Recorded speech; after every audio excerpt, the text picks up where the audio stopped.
Hey guys, it's Kathleen and today I'm going to be filming my best books of 2017 video. I read more than 60 books this year, which is really good. I actually surpassed my reading goal from last year and I'm pretty pleased with myself, and over the way I read quite a lot of books I really enjoyed, so it wasn't that hard to come up with a list. And I don't really have much else to say for an intro, so these are the best books that I read in 2017. So this first book I'm sure you've seen on pretty much everybody's list, but that is The Hate U Give by Angie Thomas. I actually have a finished copy of this that I got a couple months ago, but I don't know what happened to it. So this is the original art copy that I had when I first read it. This book is inspired by the Black Lives Matter movement, and it's about a young girl named Star who witnesses her best friend get shot by the police unprovoked. This book is incredibly important, incredibly necessary, but it's also just incredibly good. It's funny, it's heartbreaking. If you have a big family, you will see yourselves in Star's family, and it really is one of the most powerful releases of this year. So yeah, I love it. It's a really great book, and if you haven't picked it up yet, you definitely should. So the second book I wanted to mention as my best of 2017 is Things I Should Have Known by Claire Liz Zebnek. I read this all the way back in March, and it was one of my favorite books that I read in the early part of the year. Basically about this girl named Chloe whose sister has autism, and she decides that she's going to try and set Chloe up with a boy in her class, but as she's doing this, she eventually discovers that that boy in her class is related to a boy in her class who she happens to hate. This is a very detailed and, from what I can gather, well-researched story. The author does not have autism herself, but she does, I believe, have a son who has autism, so she's familiar with the topic and seems to know somewhat what she's talking about,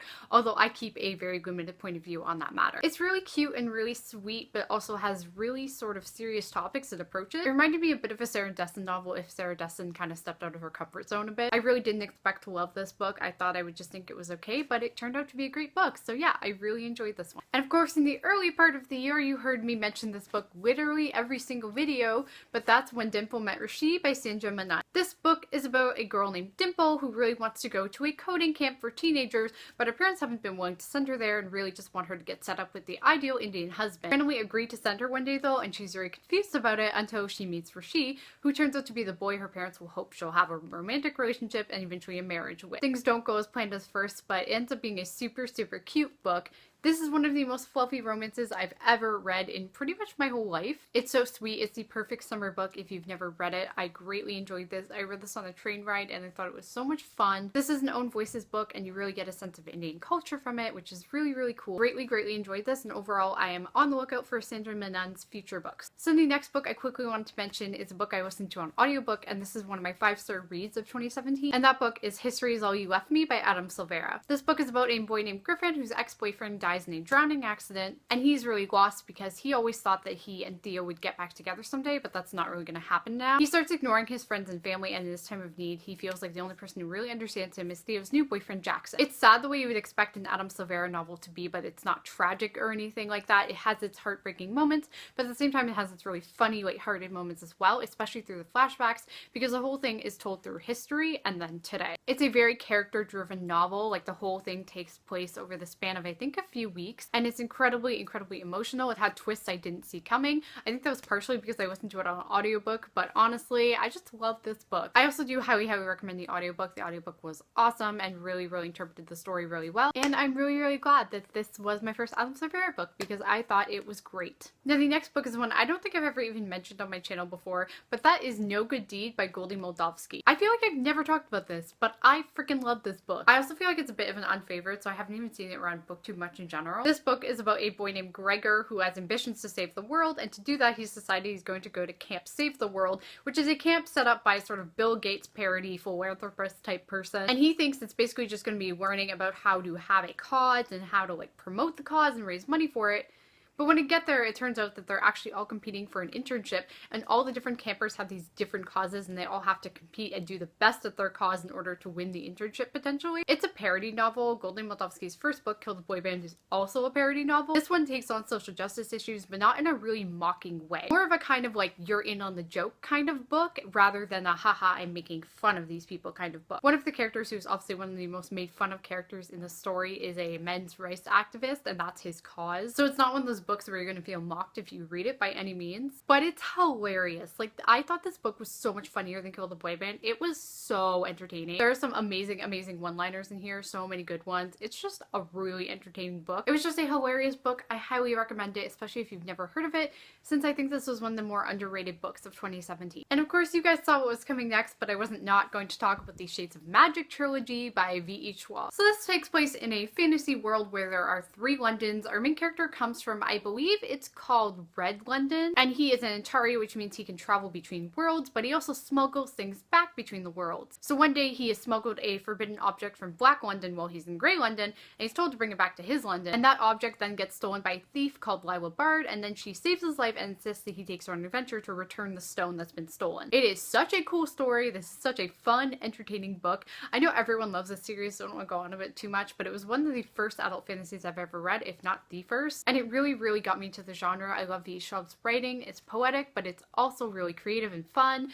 I just enjoy her style so much. If you haven't read it, you should read it. I don't know how I forgot to mention this, but of course, The Upside of Unrequited by Becky Albertalli. This is a story about a girl named Molly who is 17 years old and has never been kissed, never had a boyfriend or anything like that, but she has had 27 unrequited crushes. Her sister Cassie gets a girlfriend for the first time after having been casual with several girls over the years, and she endeavors to try to set Molly up with her girlfriend's friend Will, but at the same time Molly starts working at a new store and she meets a boy named Reed who she thinks she might have a crush on. So that story is just about her learning how to like people and learning how to overcome her fears of rejection, and ultimately about potentially finding a boyfriend, and it's super freaking cute. I really related to Molly as a character, and I thought it was really great that they had a character who was Jewish. She has anxiety. It's a really diverse story all around, which I really appreciated. It's just so cute. Like, Becky Albertalli has the cutest writing of all time. She's also the cutest human being of all time, but that's not the point. I really, really love this book, and yeah, I highly recommend it. If you have not picked it up yet, then to check it out in 2018. You guys 100% saw this one coming, but another book I really loved in 2017 was Saints and Misfits by S.K. Ali. This is a book about a girl named Jana who has been sexually assaulted by a boy in her mosque, but everyone perceives that boy to be perfect, and she regards herself just generally as a misfit in the world. At the same time, she also has a crush on a boy named Jeremy who is not a Muslim, and she kind of wonders what her place is in the world and what she's doing. First of all, I think it really explores rape culture and how we deal with victims of sexual assault really, really well. Second of all, I liked that it talked about a religious teenager.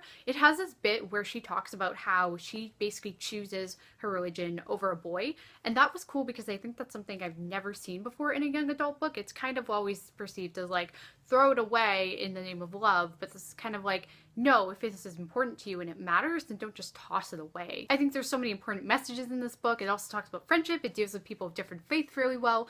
Overall, I love this book. I've been on about it so many times. I just think it's so good.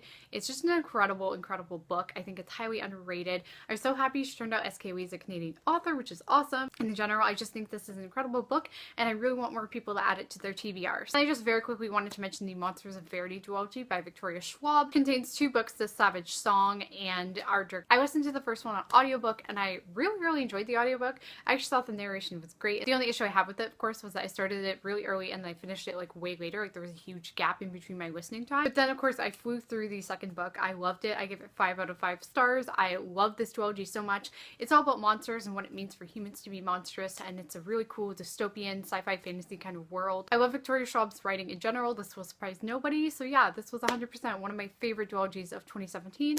One of my favorite series I've ever read, and it was just fantastic. So I really recommend reading it. Next book I read that I really loved in 2017 was Persepolis by Marjane Satrapi. This is a graphic novel memoir following Marjane Satrapi's childhood growing up in Iran. I believe it covers the Iranian Revolution and what happened afterwards. This is a really, really powerful graphic novel. I'm not usually into graphic novels, but it's one of those ones where the graphic novel really enhanced the story. It made it a lot better. It was so powerful with the images. I loved this story. It was incredible. It's one of those really quick reads. You could read this in a night easily, but it's fantastic. I highly, highly recommend picking this up if you haven't already. And I really, really wanted to mention one I had as an ebook arc a while ago, and that was Kat and Meg Conquer the World by Annie Primazza. This is a story about 2 girls, Kat and Meg, who are Canadian students in high school in grade 10, and they get paired up on a science project together. And it's basically following the story of their friendship. They're all dealing with different issues, anxiety, and a lot of trouble talking to people. Meg has ADHD and was recently pretty much abandoned by her father, and she doesn't really trust him anymore. And they both bond over the fact that they love this YouTuber called Legs, who basically is one of those like video game player type YouTubers. So it delves into fandom culture and different things like that too, which I think is super cool. Overall, I love this book. I love that it's Canadian Canadian. I love it's all about friendship. There's very little romance in this book for the most part. It's just a super cool book, super sweet. I loved it and I really recommend it. I think it's one that I don't know if a lot of people have heard of,